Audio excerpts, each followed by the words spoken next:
கூவாகம் கூத்தாண்டவர் கோயில் திருவிழா. இது மகாபாரதத்தில் வரும் ஆதி தமிழனுக்காக எடுக்கப்படும் விழா. ஆண்டுதோறும் கொண்டாடப்பட்டு வரும் இவ்விழா உலகத்தையும் திரும்பி பார்க்க வைத்திருக்கிறது. அந்த தியாக தமிழனின் வாழ்வில் நடந்த சம்பவங்கள் இங்கே சித்திரையில் கூத்தாண்டவர் திருவிழாவாக கொண்டாடப்படுகிறது. ஆண்டுதோறும் சித்திரை மாதத்தில் கள்ளக்குறிச்சி மாவட்டம் உளுந்தூர்பேட்டை அருகே உள்ள கூவாகம் கிராமத்தில் கூத்தும் கும்மாளத்தோடும் கண்ணீரும் செந்நீரோடும் அரங்கேறி அதிர வைக்கிறது இந்த கூத்தாண்டவர் கோயில் திருவிழா. உலகின் மூளை முடுக்கில் உள்ள மூன்றாம் பாலினத்தவர்கள் இங்கே சங்கமித்து ஒரு சரித்திர நிகழ்வை நடத்தி காட்டுகின்றனர். அப்படி கூத்தாண்டவர் திருவிழாவில் என்னதான் நடக்கிறது?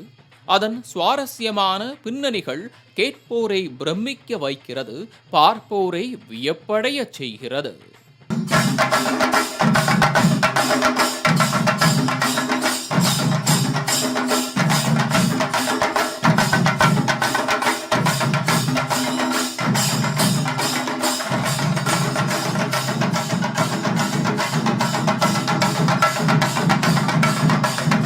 மகாபாரதத்தில் தர்மத்தை காப்பதற்காக தன் தலையை பலி கொடுத்த அரவான் என்பவனது கதைதான் இத்திருவிழாவின் முக்கிய கருவாக காட்டப்படுகிறது.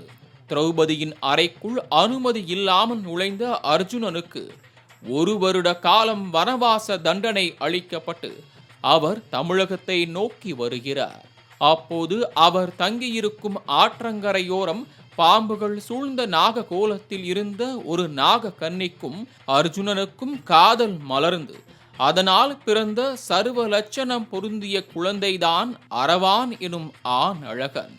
மகாபாரதத்தில் குருசேத்திர போரில் தன் தந்தை அர்ஜுனன் வெல்வதற்காக தன் தலையை தானமாக கொடுத்தவன்தான் இந்த அரவான். தான் பலியாவதற்கு முன் கிருஷ்ணனிடம் 2 வரங்களை கேட்டார். அதில் தான் மனம் முடிந்து திருமண வாழ்க்கையில் ஒரு நாளேனும் ஈடுபட வேண்டும் என்றும், இரண்டாவதாக குருசேத்திர போரை முழுவதுமாக காண வேண்டும் என்றும் கோரினார். அவரது ஆசைப்படியே கிருஷ்ணர் பெண்ணாக அவதாரம் எடுத்து அரவானை திருமணம் முடித்ததும் ஒரு நாள் இல்லற வாழ்விற்கு பின் பலிக்களம் புகுகிறான் அரவான். இந்நிகழ்வே கூத்தாண்டவர் வழிபாட்டு மரபின் மைய கருவாக ஆண்டுதோறும் சித்திரை திருவிழாவில் அரங்கேறுகிறது. மோகினியாய் தம்மை உணரும் திருநங்கைகள் கூவாகம் கூத்தாண்டவர் திருவிழாவின் போது இரவு தாலி கட்டி அதிகாலை தாலியை அறுத்து விதவை கோலம் எடுக்கும் நிகழ்ச்சி காண்போரை கண்கலங்க வைக்கிறது.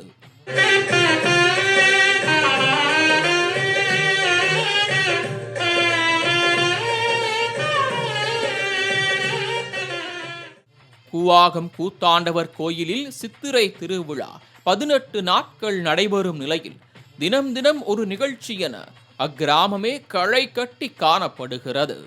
இந்தியா மட்டுமல்ல, உலகம் முழுவதிலிருந்தும் குவிந்திருக்கும் திருநங்கைகள் தாலி கட்டும் நிகழ்ச்சியின் போது தன்னை மணமகளாக அலங்கரித்து கூத்தாண்டவர் கோயில் பூசாரியை அரவானாக நினைத்து தாலி கட்டிக் கொள்கின்றனர்.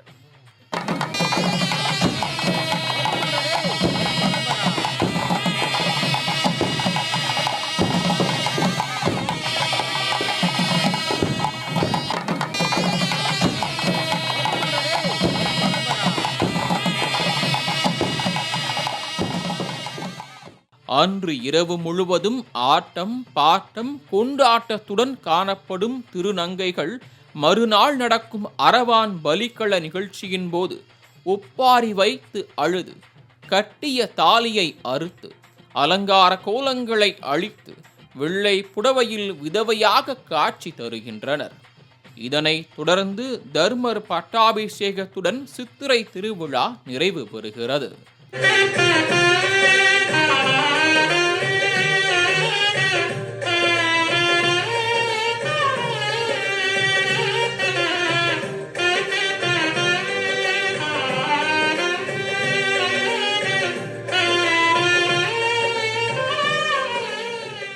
இதிகாசங்களோடு இணைந்த இந்திய மக்களின் வாழ்வியலை எடுத்துக்காட்டும் இந்த திருவிழா இன்று வரை சமூகத்தால் புறம் தள்ளப்படுகின்ற திருநங்கைகளின் தியாகத்தை எடுத்து கூறுவதாக நடத்தப்படுகிறது.